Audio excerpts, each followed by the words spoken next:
Imana ishimwe, Imana ishyirwe hejuru, Imana yongeye kutugirira neza muri iyi minsi turimo, iminsi ya Pantekote. Hirya no hino abantu bari gusenga Imana, bari kuvuga iby'umwuka wera. Rero tugira umugisha w'Imana wo kugira ngo twongere duhurire mu ijambo ry'Imana. Muvandimwe wanyu muri Kristo Yesu, Mbanzabigwi Theoneste, dusome ijambo ry'Imana mu rwandiko rwa kabiri Pawulo yandikiye itorero ry'i Korinto. Turasoma mu gice cyawo cya 8 ku murongo wa 20. Kuko twirinda ngo hatagira umuntu utugaya ku bw'izo mpano nyinshi tugwiza hose. Dushaka gukora ibyiza uretse imbere y'umwami wacu gusa, ahubwo n'imbere y'abantu. Imana yacu nishimwe kandi Imana yacu ihabwa icyubahiro. N'aya magambo umwami Imana ashyize ku mutima wanjye. Pawulo ahugura itorero ry'i Korinto yavuze ngo kuko dukwiye kwirinda hatagira umuntu utugaya ku bw'izo mpano nyinshi tugwiza hose. Ngo dushaka gukora ibyiza uretse imbere y'umwami wacu gusa, ahubwo n'imbere y'abantu. Imana itugirire neza kandi Imana idufashe. Ndashaka kuvuga ngo dukwiye kwirinda kugira ngo hatagira umuntu utugaya. Intego y'amagambo ni ukwirinda kugira ngo hatagira umuntu utugaya ku bw'izo mpano Imana yaduhaye. Reka nsubiremo, dukwiye kwirinda kugira ngo hatagira umuntu utugaya ku bw'izo mpano Imana yaduhaye. Imana idufashe. Turi mu minsi ya Pantekote. Abantu benshi nk'uko nari mbivuze mu ijambo ry'Imana usanga bari kuvuga ku mbaraga z'umwuka wera, bavuga ku mwuka wera, bavuga ibimenyetso by'umwuka wera. Umwuka wera ugereranywa n'inuma, ugereranywa n'amazi, ugereranywa n'amavuta, ugereranywa n'umuriro. Ibyo byose ni byiza, ariko nakomeje guca akarongo cyane mbwira abantu ko Pantekote bwagombye kuba ubuzima bwacu bwa buri munsi. Kuva ku itariki ya mbere y'umwaka y'ukwezi kwa mbere tukageza kwa 12, twagombye kuba turi mu buzima bwa Pantekote, mu buzima bw'umwuka, ku manywa na nijoro, mu ngo zacu tuvuga iby'umwuka wera, mu baturanyi tuvuga iby'umwuka wera, kandi tunagaragaza imbaraga n'ibimenyetso by'umwuka wera.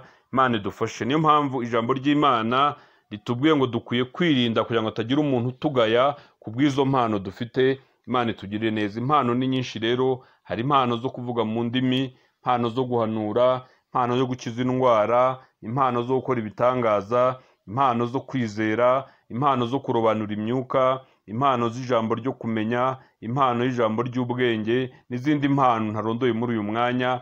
Ariko dukwiye kwirinda kugira ngo hatazagira umuntu utugaya ku bw'izo mpano. Imana yacu nidufashe. Niyo mpamvu ijambo ry'Imana ryatubwiye ngo tugomba gukora ibyiza turi imbere y'umwami wacu Yesu Kristo, kandi tugakora n'ibyiza turi imbere y'abantu. Imana idufashe. Ntabwo dukwiye kuvuga Kristo ngo tuvuge imbaraga z'umwuka wera ku munwa, ariko nitugera mu bantu cyangwa nitugera aho abantu bari, niba dushakamo izo mbaraga z'Imana bazibure. Ahubwo dukwiye kuba abanyamwuka. Haleluya. Turi mu kazi turi abanyamwuka, mu buzima bw'umwuka, tugenda mu ngendo turi mu buzima bw'umwuka, abo tubana nabo tubana nabo mu buzima bw'umwuka. Imana yacu nidufashe kandi dushyigikire. Tukazi turi mu buzima bw'umwuka, aho tugenda n'abo tubana nabo dukorana, dukwiye kuba tugaragaza ibimenyetso by'umwuka wera, kugira ngo izi mpano nyinshi Kristo yaduhaye muri twe zitazatuma abantu batugaya. Imana yacu nidufashe kandi Imana yacu itugirire neza. Niyo mpamvu Pawulo yavuze ijambo rikomeye, aravuga ngo mbabaza umubiri wanjye nkawukoresha iby'uburetwa, kugira ngo ubwo maze kubwiriza abandi nanjye ntazagaragara ko ntemewe. Imana ishimwe. Pawulo yavuze ati nubwo mfite izo mpano nyinshi, Imana ishimwe, Kristo yampaye, ariko aravuga ngo kugira ngo hatazagira umuntu ugaya izo mpano ziri muri njyewe. Yaravuze ngo mbabaza umubiri wanjye nkawukoresha iby'uburetwa, kugira ngo ubwo maze kubwiriza abandi nanjye ntazagaragara ko ntemewe. Imana idufashe. Niba natwe duhamya ko twamenye Imana, dusengera mu madini n'amatorero atandukanye, ariko dukwiye natwe kugaragara ko twizera Kristo, kugira ngo izi mpano nyinshi ziri muri twe zitazatuma abantu batugaya. Imana yacu nidufashe. Imana yacu tugirire neza. Pawulo avuga ngo mbabaza umubiri wanjye nkawukoresha iby'uburetwa, nkawubabaza, nkasenga, nkiriza ubusa, nkafata ibihe bitandukanye, nkinginga Imana, nkatakambira Imana, nkicisha bugufi, nkiyoroshya mu mutima wanjye, kugira ngo nanjye ntazagaragara yuko ntemewe. Imana yacu nidufashe. Imana itugirire neza. Niyo mpamvu ijambo ryatubwiye ngo dukwiye kwirinda cyane.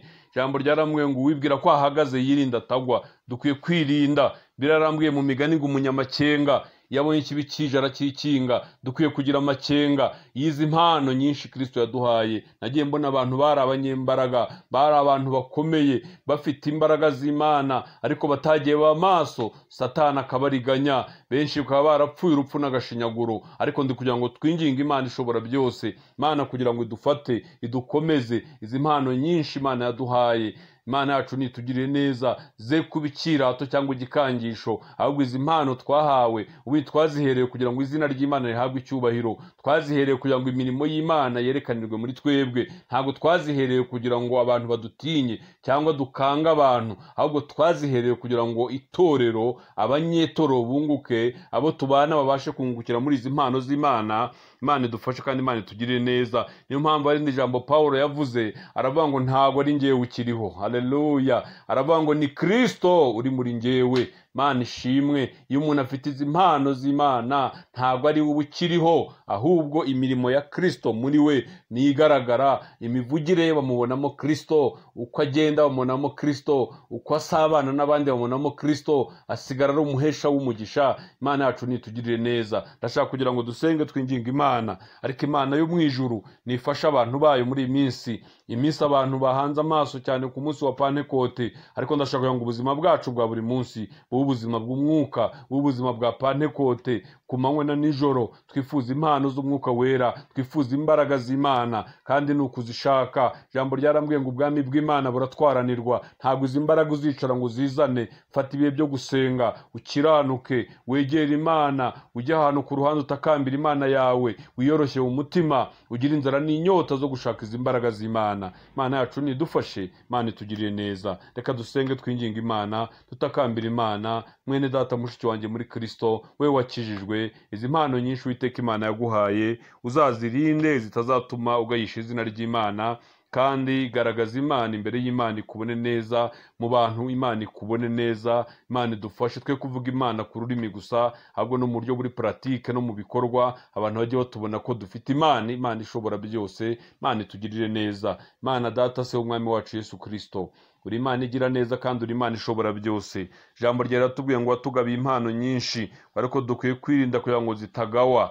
Uwiteka Imana nyingo zaturinde kugayisha impano waduhaye, ahubwo Uwiteka Imana tujye tukugaragaza turi imbere yawe, nitunagenda abantu batubonemo Imana. Icyo nicyo Uwiteka Imana nyiringa badushakaho. Abaguye nubabyutsa, basubiye inyuma, abari gucika intege, abari gutentebuka kubera batakiba imbere y'Imana no gusenga. Ariko Mana, umwuka wera ndamusabye kugira ngo abasanga bagirire neza, n'abataramenya Imana, Mana nubasange. Urakoze, turagushimiye Kristo. Icyubahiro kibi cyawe ni mu izina rya Yesu. Amen.